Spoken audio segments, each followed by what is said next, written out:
The call comes at 4:47 a.m.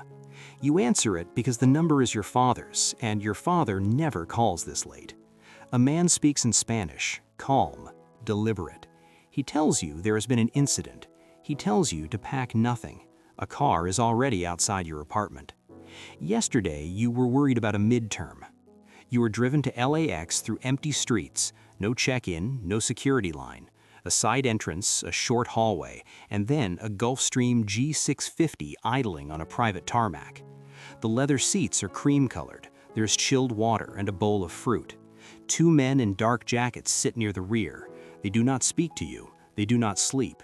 Their eyes stay open the entire 11-hour flight to Medellin. The morgue is cold in a way that gets into your bones. Fluorescent lights, the smell of chemicals, and something underneath the chemicals that you will never be able to name. A sheet is pulled back, and there is your father. There is a bullet hole in the center of his forehead, perfectly round, like a period at the end of a sentence. His face is otherwise untouched. He looks like he is thinking about something. You do not cry. You are not sure why. A man named Castellano introduces himself as your father's attorney. He hands you a phone, matte black, military-grade encrypted, no brand markings. He says, "Watch the video." You have exactly 72 hours to take over a $500 million criminal empire. If you don't, his lieutenants will replace you. Replaced means dead. Level 1.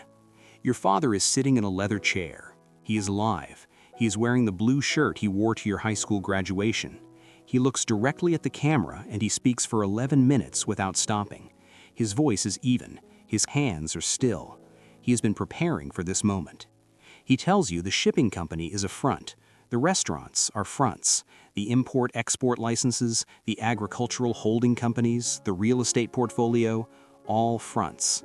The real business is cocaine moving north from 3 Andean labs through a chain of maritime routes and fentanyl precursors coming east from Chinese chemical manufacturers through shell companies in Hong Kong and Rotterdam. The distribution network runs from Los Angeles to London, from Lagos to Montreal. There are 800 people in the organization who answer, ultimately, to whoever sits at the top. You are now the person at the top. Your father looks at you through the screen, and his eyes do not soften. He says, you have 72 hours before they start to question. The moment they smell blood, they move.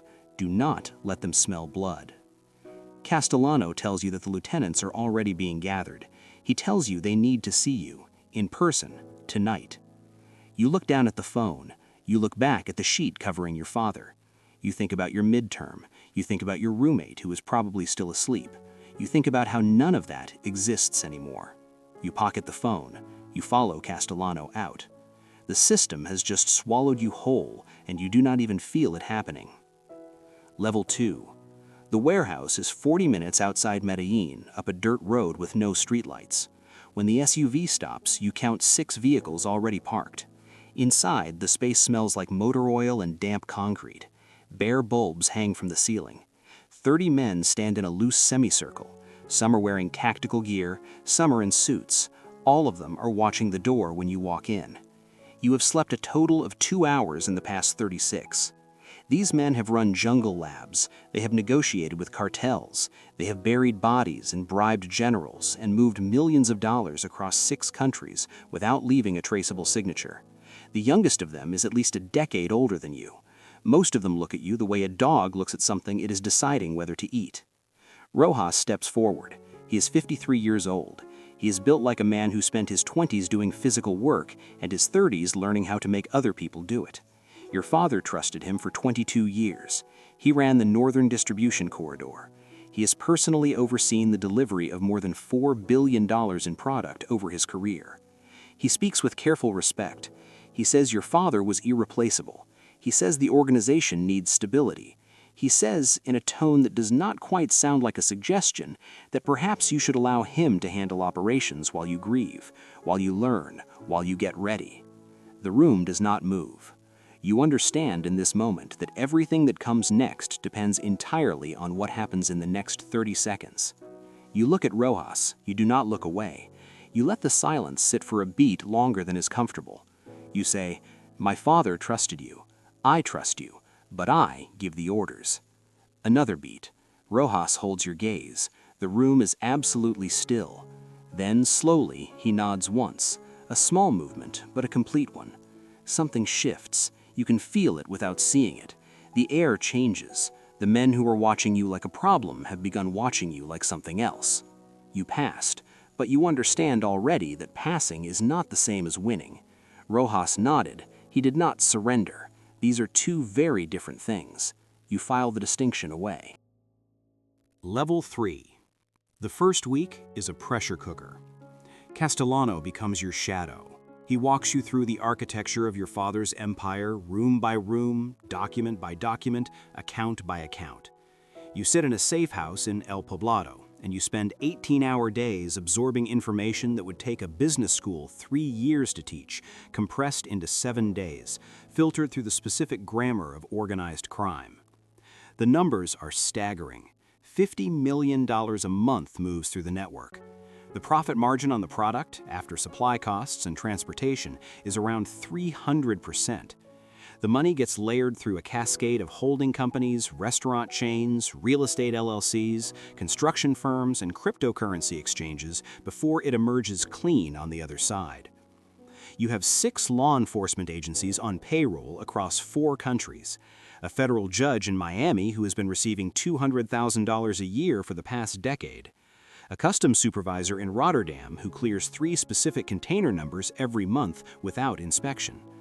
A police commander in Guadalajara who provides advance warning of any operations in his jurisdiction, 48 hours minimum. The violence infrastructure is its own architecture entirely. You meet a man named Flores. He is 41 years old. He is soft-spoken and wears a cardigan. He tells you he has a wife, 2 daughters, and that he coaches his younger daughter's football team on Saturdays. He collects vintage postage stamps.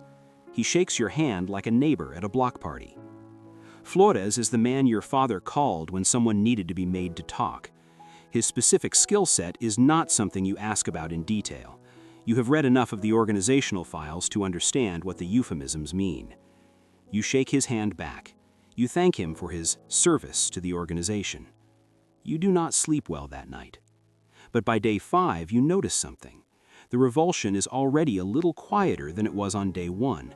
The information is settling over the moral questions, like sediment settling over a riverbed. You are learning to see the organization as a system. Systems have components. Components have functions. You are learning to think about functions without always thinking about what the functions mean. This is the first real change. You do not notice it happening because it feels like professionalism. Level 4.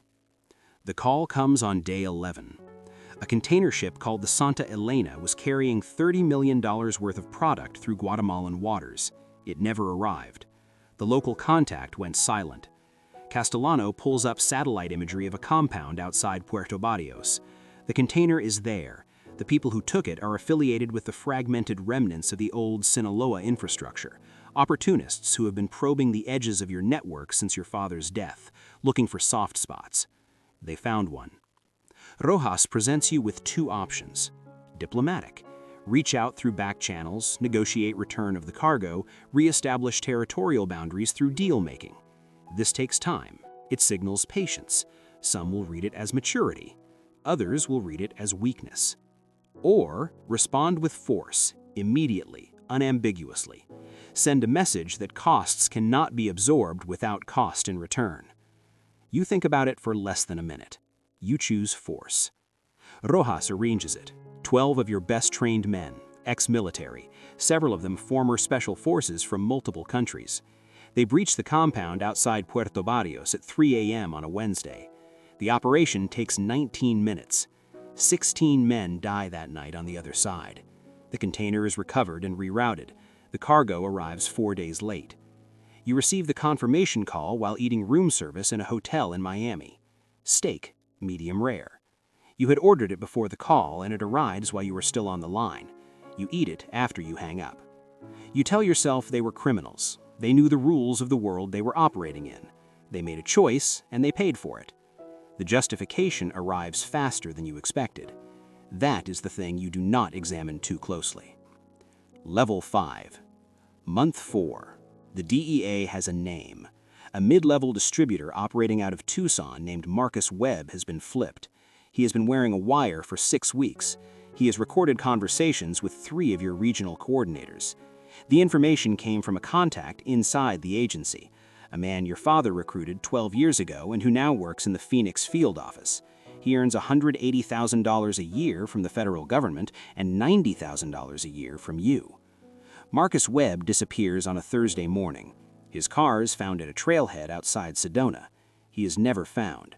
His wife receives a wire transfer of $500,000 to an account in the Cayman Islands and a phone call from a blocked number explaining very gently that the money is a gift and that she should take her children and move somewhere far away and build a new life. The message is delivered with warmth. It is also a warning. Violence, you have learned, is loud. Loud attracts attention. Attention is expensive. The cleanest solutions are financial. By month 6, you are negotiating directly with the Bratva, the Russian organized crime network, to share logistics routes through Eastern Europe into Western markets. The meeting takes place in Vienna. You speak for yourself, no translator. Your Russian is functional. Their English is good. The deal is worth $40 million in annual volume for both sides. A rival organization controlling a port facility in Long Beach has been a persistent friction point. You approach their leadership directly and offer to triple their percentage cut in exchange for exclusive access to 3 specific berths. The math is irresistible. They sign on within 2 weeks. You have added $10 million a month to your operation through a negotiation that required no violence, no threats, and no leverage beyond arithmetic. You are 18 years old. You are running a multinational criminal enterprise with the efficiency of a McKinsey-trained CEO. And somewhere in a dorm room in Westwood, your former roommate is cramming for a political science final. You do not feel the same person that landed in Medellin 4 months ago. You are not sure that person still exists. Level 6. The attempt happens on a Tuesday afternoon. You are leaving a restaurant in the Zona Rosa after a meeting with a money manager who handles one of your real estate portfolios. Your car is parked half a block away. Your security detail, 2 men ahead, 1 behind, has become so routine that you have almost stopped noticing them. The dark sedan pulls up fast. 2 men step out, automatic weapons. Your driver's training kicks in before your brain fully processes what is happening. The car reverses its speed. Your bodyguard, a man named Diego, who has been with your family since before you were born, pushes your head below the window line. Glass shatters. The sound is different than you expect, not like movies, but sharper, more physical, like something tearing the air. Diego takes 3 rounds to the chest. He's alive when you reach the safe house. He is dead 8 minutes later. His blood is on your hands, literally. You tried to apply pressure to the wounds during the drive. You stare at your hands in the bathroom of the safe house for a long time. Your hands shake for 6 hours, then they stop. You are not sure which frightens you more. The man who ordered the hit is identified within 48 hours. He is a senior lieutenant in a rival cartel that has been eyeing your European routes. He is brought in on a Friday. His death takes 2 weeks. You do not ask Flores for details. You request only confirmation when it is done. What you notice and what you do not say to anyone, the grief for Diego is real and deep and genuine. He bounced you on his knee when you were 4 years old. He taught you to play chess. He died protecting you with his body. But the decision about his killer required exactly as much emotional processing as approving a quarterly budget. The 2 facts sit side by side inside you like objects on a shelf that have no relationship to each other. You know what this means. You choose not to look at it directly. Level 7. You were 19 years old. You read financial statements the way other people read texts. You speak 4 languages without an accent in 3. You understand the arbitrage mechanics of international money laundering, the logistics of multimodal cargo routing, the legal exposure created by different corporate structures in different jurisdictions. You can order a man's death and finish your dinner. You have become exactly what your father was, possibly better at certain things. The organization runs with the efficiency of a well-maintained machine. You have restructured the distribution network, eliminated redundant personnel, renegotiated 3 major supplier contracts, and added 2 new revenue streams. The monthly growth is up 40% from the day you arrived in Medellin. You have no friends. There are people around you constantly: advisors, security personnel, attorneys, logistics coordinators, regional chiefs. There is not a single person in your life who does not report to you and who does not have a financial interest in your continued good health. This means that every conversation is, on some level, a performance. Every room you enter has been arranged before your arrival. The wiretap is obtained through your contact in the DEA, routine surveillance of a communication channel you were not monitoring closely enough. It contains 4 conversations. The voice is unmistakable. Rojas. He has been in contact with the Kali network for 3 months. The conversations are professional, specific, and damning. He is not planning a takeover in the abstract. He is already committed to a timeline. He has already discussed what to do with you. You sit with this information for 48 hours before you act, not out of uncertainty, out of respect, not for Rojas, but for what Rojas represents. 22 years of service to your family, the man who ran your father's right corridor, the man who nodded in that warehouse on your first night and gave the others permission to follow you. You call him to a safe house in the hills above Medellin. No windows. 4 of your most trusted men outside the door. You lay the transcripts on the table between you. He does not deny it. He looks at you across the table and he says with something that sounds almost like pity, "You are a child playing at being a king."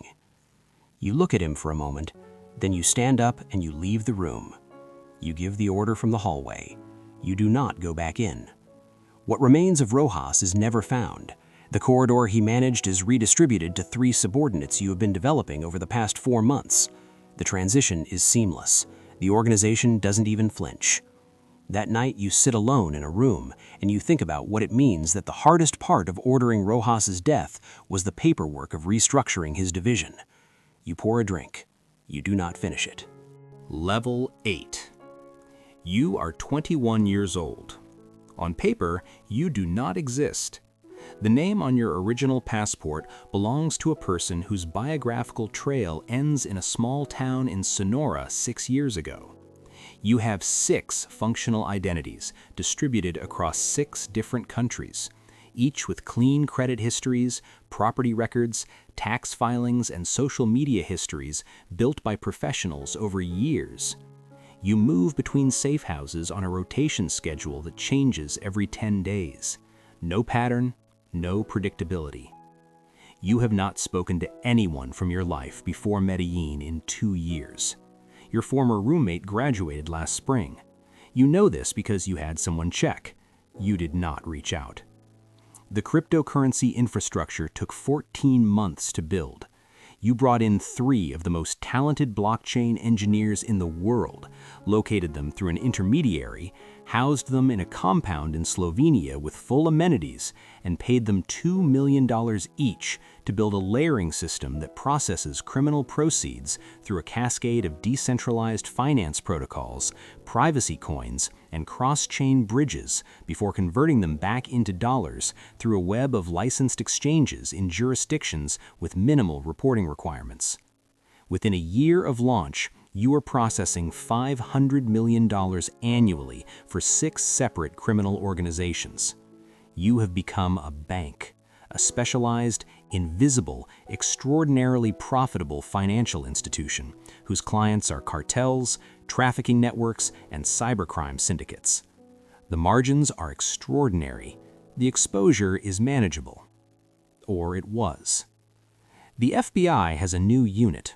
20 analysts, most of them under 35, recruited directly from blockchain intelligence firms and academia. They have been working for 9 months on a thread pulled from a seized laptop in Hamburg. The thread connects to a mixer you thought was clean. The mixer connects to a pattern. The pattern connects to 3 transactions you made personally. You read the intelligence briefing from your contact inside Treasury. Your name is not in it yet, but the shape of the inquiry is right. They are close enough that you can feel it. You are 21 years old. You are worth $750 million on a conservative valuation. You have not walked into a public space without an armed escort in over a year. You have not eaten at a restaurant without your chef pre-clearing the kitchen in longer than that. There are 4 cars in your convoy when you travel, and they rotate positions every 3 minutes. You sit in the safe house in Podgorica at 2 in the morning, and you look at the operational map on the encrypted tablet, distribution routes, contact schedules, financial calendars, risk indicators, and you understand something with absolute clarity. You are not free. You have never been less free than you are right now. You have traded every form of freedom for a single thing: survival and control. And control is an illusion you have learned to maintain with increasingly elaborate effort. Your father, in that video, told you never to show weakness. He did not tell you what to do when there is no one left to show it to. Level 9. The message arrives at 3:19 a.m. Encrypted channel, a contact so trusted they have never been wrong. 4 words: they're coming, get out. You are dressed and out of the building in 90 seconds. This is not panic, this is practice. You have run the drill more times than you can count. The go bag was packed before you went to sleep. $20 million in cryptocurrency on a cold wallet no larger than a thumb drive. 6 passports, 3 phones, 2 of them burners, a change of clothes, a first aid kit, and a loaded handgun you hope you will never use. The car is waiting. You are in the air within 40 minutes. Montenegro, a safe house on the Adriatic coast that you have maintained for 2 years and used exactly once before, for a meeting you needed to disappear from the record. The house sits on a hillside above the water. Olive trees, stone walls, a terrace with a view of the sea that would look at home in an architectural magazine. You sit on the terrace on your first morning.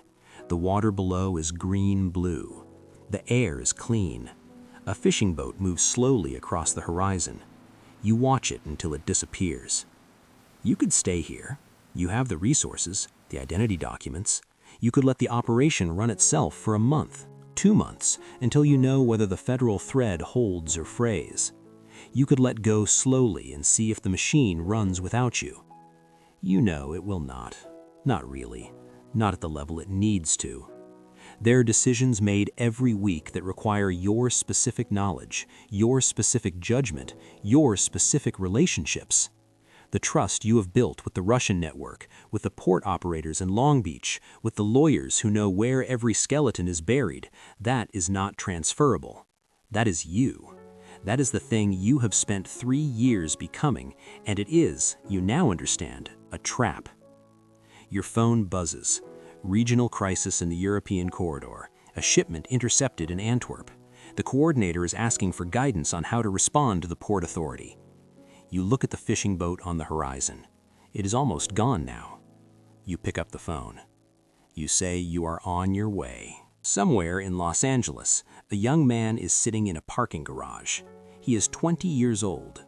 He is nervous in the way that people are nervous when they think they are about to get something they want. A man sits across from him and explains that there is an opportunity, that the money is good, that the work is not complicated, that people do well if they are loyal and smart. The man shakes his hand. He thinks he understands the rules. He does not understand the rules. He cannot understand the rules from here. The rules are not in the explanation. They are in what comes after the explanation, and after that, through every door that closes behind him and does not reopen. He shakes the man's hand. The system receives him. It has done this before, it will do it again. It does not care what he wants, or what he is afraid of, or who he is now. It cares only about what he is useful for, and then, when that is finished, about what he knows and who he might tell. He will learn this. He will learn it all. The only question, the only one that ever mattered, is what will be left of him when he does. The empire does not run itself. It just runs.